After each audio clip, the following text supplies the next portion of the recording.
madaxweynuhu waxa uu ku dhawaaqay dagaal waxa uuna sagootiyay ciidan ku sii jeeda aagaga hore ee dagaalka waxa uu u muuqday mid ka jawaabaya caradii shacab ee ka dhalatay qaraxii Soobe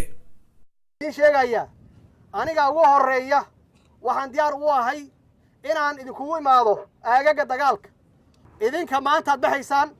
insha Allah waxaan idin rajaynayaa guul waxaan idin rajaynayaa guul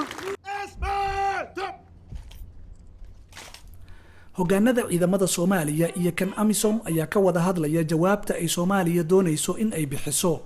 iyo kaalinta ay ciidamada AMISOM ku yeelan karaan hadda waxaan ku jiraa xaalad adag oo ogtiin muxuu ahaa arinta xilligan lagu jiro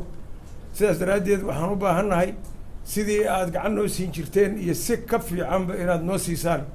oo aad ka dhigtaan tilaabooyinkii aad anagu aan ku hanan lahayn dalkayaga inaad nala gaarsiisaan inta idin harto waqtiga kaga haray in ka badan 20,000 oo askari oo ciidamada nabad ilaalinta midowga Afrika ee AMISOM ayaa waxa ay ku sugan yihiin gudaha Soomaaliya balse dawladda Soomaaliya waxa ay doonaysaa in marka la gaaro sanadka 2018 ciidamadani bilaabaan in ay dalka isaga baxaan balse su'aashu waxa ay ka taagan tahay ciidamada Soomaaliya ma u diyaarsan yihiin in ay ammaanka la wareegaan xisteedu dabcan kolba xaaladii isbedesha waxay la tahay inay qorshe la socdo la keeni doono shalay waxa la qorsheeyay ciidanka AMISOM inuu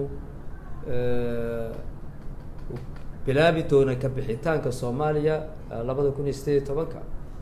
hatta way u taalaatay siyaasiyiintii way arkayaan waxaan rajaynayaa inay xaaladda jirta ay wax ka bedeli doonaan kolka waxay u taalaa dadkii go'aanada qaadanayay bay u taalaa annaguna waanu qoraynaa waxaan leenahay xaaladdu uma bislo imika inaad dib loo korto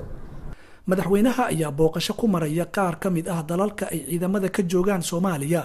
isaga oo taageero u raadinaya dagaalka uu al-shabaab kula jiro